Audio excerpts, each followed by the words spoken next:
Hey y'all, and welcome back to Flick Connection, where in less time than you normally spend scrolling for something to watch, I'm going to tell you about 20 movies you can currently catch for free on Tubi. And this list is packed with plenty of sex, blood, and bullets. All of these movies are fantastic. Some of them are big, over-the-top action movies. We've got some indie thrillers in the mix, a handful of cult classics, and a bunch of underrated gems. This video is sponsored by Dr. Squatch. But let's start with my number 20 pick, We Summon the Darkness. Now this is a horror movie. It would have been great to watch during October, but this is about a bunch of teenagers at an after party after a metal show.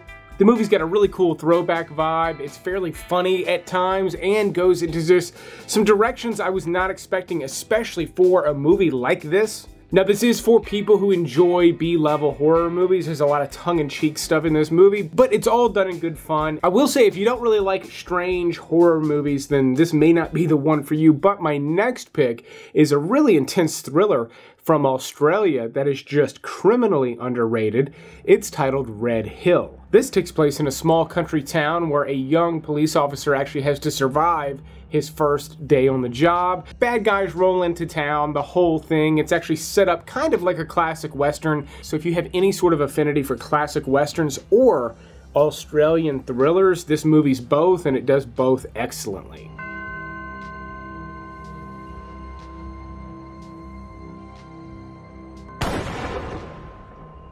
Next up, we've got a slow burn starring Geoffrey Rush titled The Best Offer.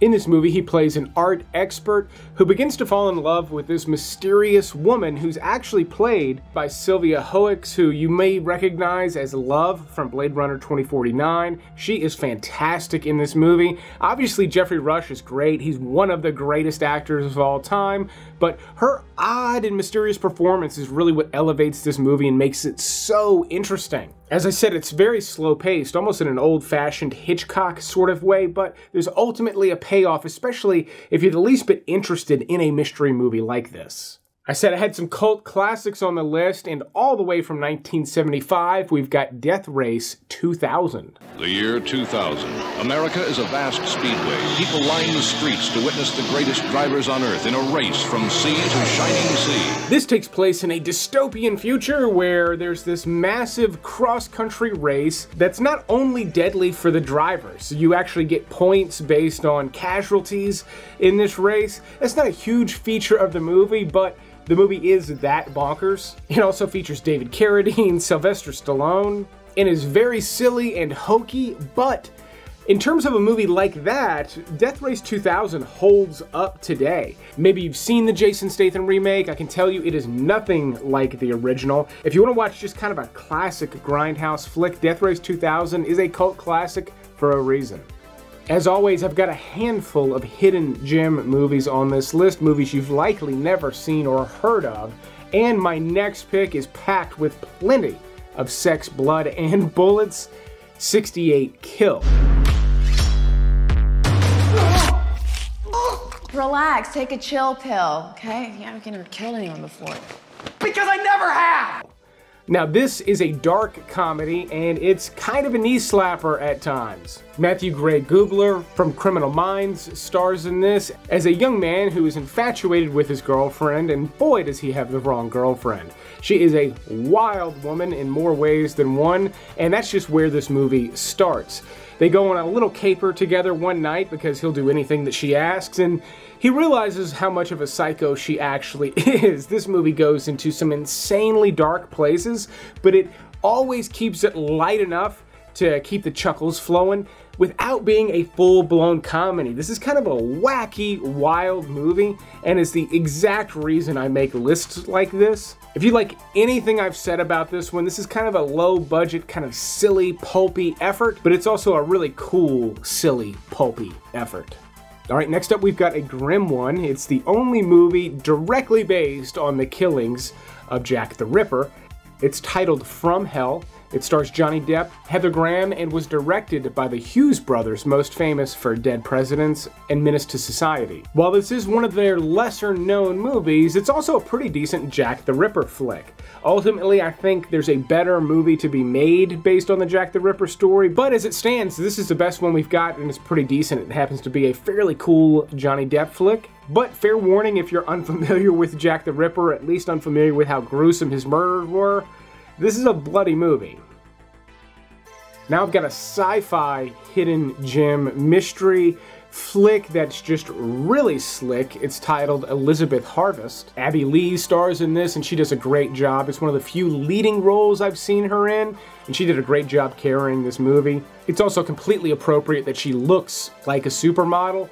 She's actually a young bride in this movie, and even though her older, well-to-do husband gives her everything she wants, there's one room in the house she's not allowed to go in. Surprise, surprise, she decides to go in one night, and then that's just where things start with Elizabeth Harvest. This one goes into some dark, twisted directions, but it's always really slick and cool, especially for a lower budget flick. This has some fairly high production value. But the main reason to watch this movie is just for the deep mystery that gets unveiled. There's not a lot of action and really not a lot of other characters in this story. Next up, we've got a cult classic that has just been a long time favorite of mine, and I often like to recommend it when I find it on streaming services, which is not that often. The People Under the Stairs. Something's in there. We gotta get out of here, Leroy. All sorts of rumors about what goes on in that house. This is actually a Wes Craven classic. It came out not long before Scream, and it's a dark gothic horror, but it too has a little bit of levity to it, which is I think why it is held up as a cult classic. The villains in this are super creepy. There's a couple of supporting characters that are really interesting and excellent. Ving Rhames has a little role in this. He's probably the most famous person in this movie. Being a thriller from 1991, it does take a little bit of time getting set up, but once things pop off with the people under the stairs, they really get wild, which is one of the things I love about it. If you've somehow never seen this gem and you're in the mood for a classic horror movie, this is one of my favorites from the early 90s. But next up, we've got a gangster flick from the late 90s that I'm particularly fond of, even if it stars a couple of legendary rappers that can't act for shit, in Belly. That's right, Nas and DMX both star in this, and it manages to work. I think they're both particularly awful actors in this movie, but I find everything else with this movie to be so good that I literally do not mind it at all. The soundtrack is incredible, the look and feel of the movie is amazing. This is directed by Hype Williams, who has done some of the most legendary music videos of all time, and he definitely overdoes it with the style in Belly, but that's what I love about it. Honestly, in terms of style, it's a bit ahead of its time. When you consider this came out in 1998, it doesn't look like it. It looks like it's been done much more recently. And because all the other elements are so well done that I don't mind the acting, this is a movie that also holds up really well over time. If you have any sort of affinity for this genre and this gem somehow escaped you, this is a total cult classic that you need to see.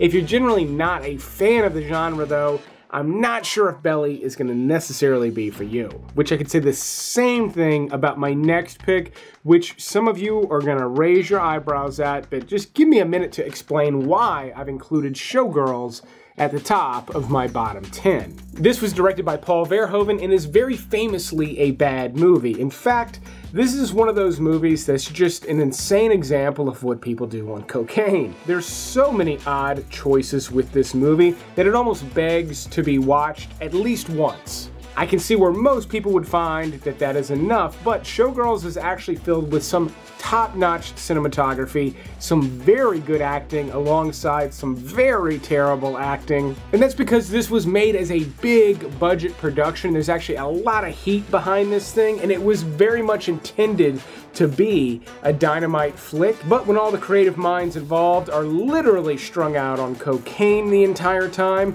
you end up with this mess of a movie that is still somehow thoroughly entertaining. But before we talk about the rest of the movies on this list, I do want to tell you about an amazing Black Friday deal from today's sponsor, Dr. Squatch. A natural soap for men with actual grit. These bars feel great as you rub them on your body, and as you can see, they lather really well and they smell great. This being my personal favorite, Wood Barrel Bourbon.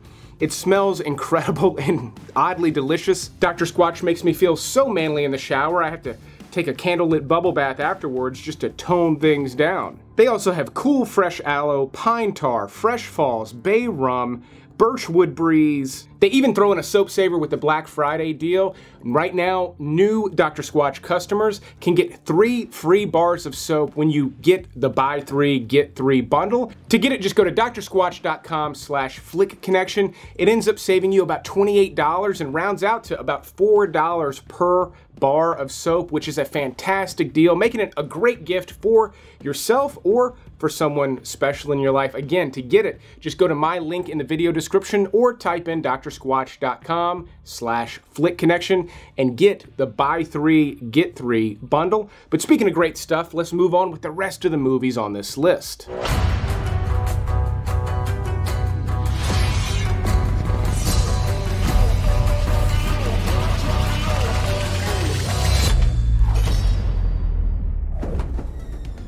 Next up, I've got a samurai flick with loads of flair to spare in Blade of the Immortal.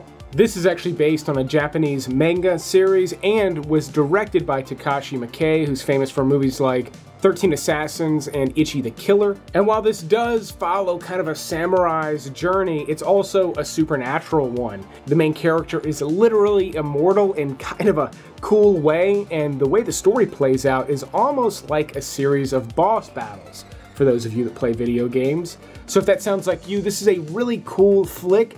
You can see some lower budget elements that are almost surprising at times, but Takashi Miike is kind of known for making movies a little fast and loose. He's made over 100 in his career, but in terms of a live action manga adaptation, this is a wild one. Okay, my next pick, Doomsday, is going to be leaving Tubi very soon, so make sure to watch it soon. But also, if you're new to the channel, you may want to click the subscribe button and the bell notification icon. That way, you get notifications when videos release and you don't miss the movies before they're gone. By the way, in that top pinned comment, I've also listed out where you can stream these movies in Canada, the UK, Australia, because unfortunately not all of these movies will be available on Tubi right now outside of the US. But Doomsday takes place in a post-apocalyptic world and a contained post-apocalyptic world. The movie actually opens up with what appears to be something of a zombie outbreak. The entirety of Scotland is walled off for decades. This movie actually takes place decades later as people are going back into this quarantine zone. And yes, it's very much like Escape from New York, except it's darker, it's edgier, it's wilder in a lot of ways. And I'll agree, a little sillier. It goes into some odd directions, but I enjoy all of it. I appreciate how bold a lot of the choices were with Doomsday, making this a cult classic I've recommended for years, but this is another one I rarely see available on any streaming service, and again, it's leaving Tubi soon, unfortunately.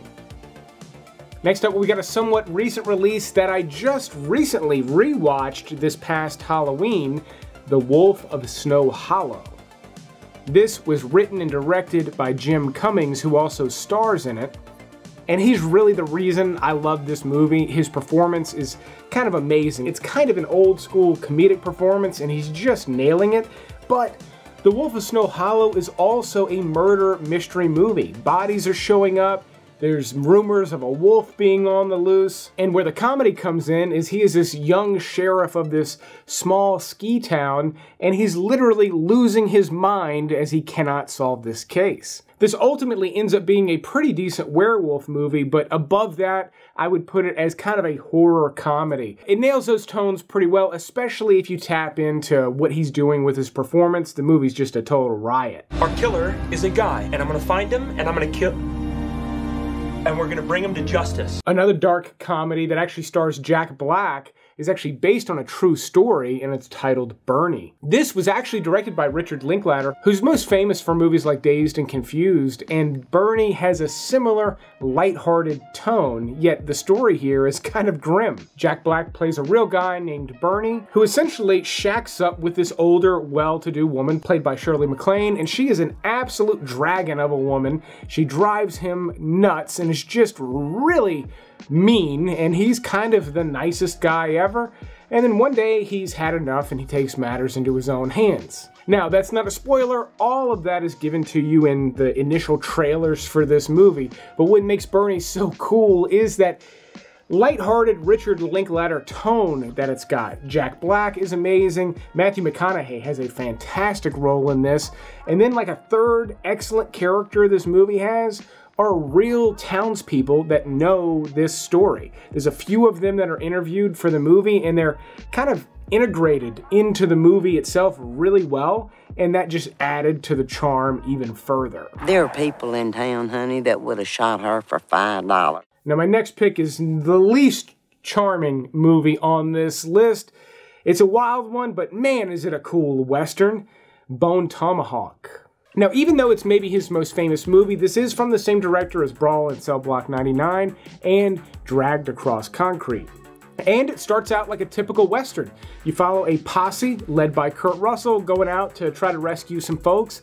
And I'll even say Bone Tomahawk is kind of a slow burn for the first half. But as this posse gets further and further out into the wilderness, they start to encounter some things or some people, and the movie actually turns into a horror flick.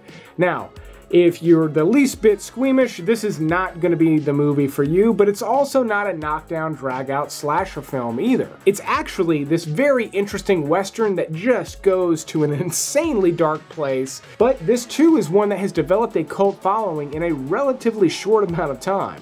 I have a feeling my next pick is also turning into a cult classic, or at least I would like for it to, because I think it's very deserving of that status.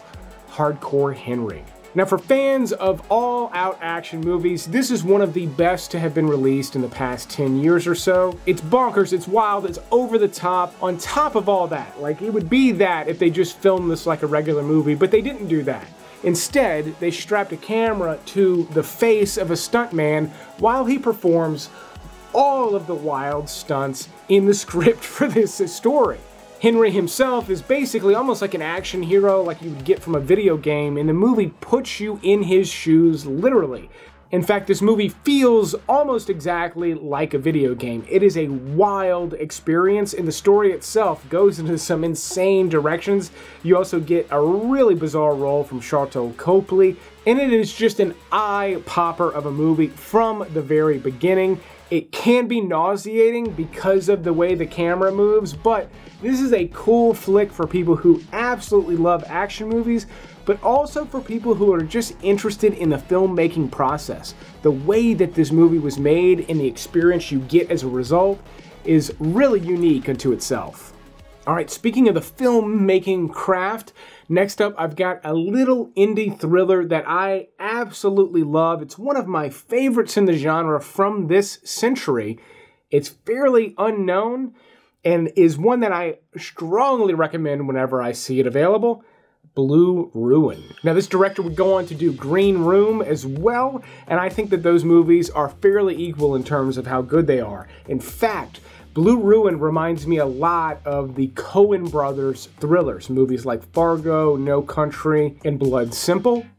So if you're a fan of those, you need to see Blue Ruin. It is excellent. It's quiet, it's slow-paced, it doesn't really have any of the levity that Coen Brothers movies have, but my goodness, is it a taut thriller, and is it just interesting and layered in ways that I've not seen in other movies, which is always fresh and appreciated.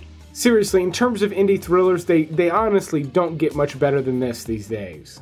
And then wouldn't you have it, we've also got Escape from New York included with Tubi right now. One of my all-time favorite John Carpenter flicks. Kurt Russell being one of my all-time favorite actors, not just because I like him and the way he acts, but my goodness is he in some of my favorite movies. I should also note they also have John Carpenter's The Thing It will be leaving soon, so it didn't make this list, but Escape from New York is such a cool flick. It had to be insanely cool when it came out, because it still is today. The score is incredible, the look and feel. Isaac Hayes is the bad guy. I mean, come on, they don't get much cooler than this. I would love for us to get a killer remake of this movie one day, but you know how that goes. They're likely to just kill the thing altogether. Okay, my number 2 pick is also leaving soon, but I love this movie so much I had to include it. David Fincher's The Game. No!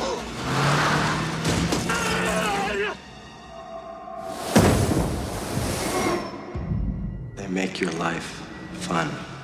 Now this is the movie he followed up Seven with. He basically became a success story overnight when Seven was released, as widely regarded a masterpiece, even though it was his first real major film, or at least first one where the studios didn't ruin it. The Game is an incredible follow-up. If you've never seen it, I almost don't even want to tell you anything about it. You need to watch this movie. It's one of the coolest, most interesting mystery movies I've ever seen. But the basic setup is Michael Douglas is a billionaire, or at least if he's not a billionaire, he's close to it, and his brother gives him something special for his birthday. It's actually a chance to play along in this live-action role-playing game. Yet it's a very high-end version of a live-action role-playing game, and he has a hard time telling truth from fiction. This is a rabbit hole of a movie that goes into some insane directions, and it's got that slick David Fincher look that you just cannot get outside of a David Fincher flick. This is a movie from the mid-90s that holds up surprisingly well in 2023.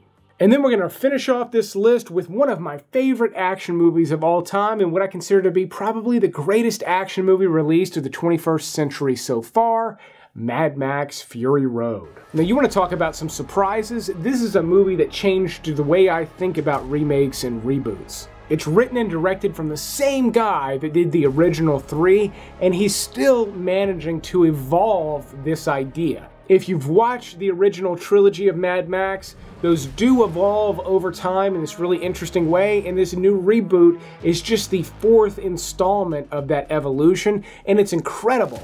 Mad Max Fury Road looks amazing from the very get-go, and then the way the action is orchestrated is damn near perfect. There's very little dialogue in this movie, yet you're able to tell what's happening, who's shooting at who, who's after who's where in relation to what and who. All of that stuff is very difficult to tell with the camera, and Fury Road is a masterclass in this. I mean, it literally raised the bar in terms of action when it was released, on top of it just being yet another totally badass Mad Max movie. When it comes to high-octane action flicks like this, they don't get much better than Mad Max Fury Road, which is why it's my number 1 pick. Don't forget to go check out the Dr. Squatch link in the description below.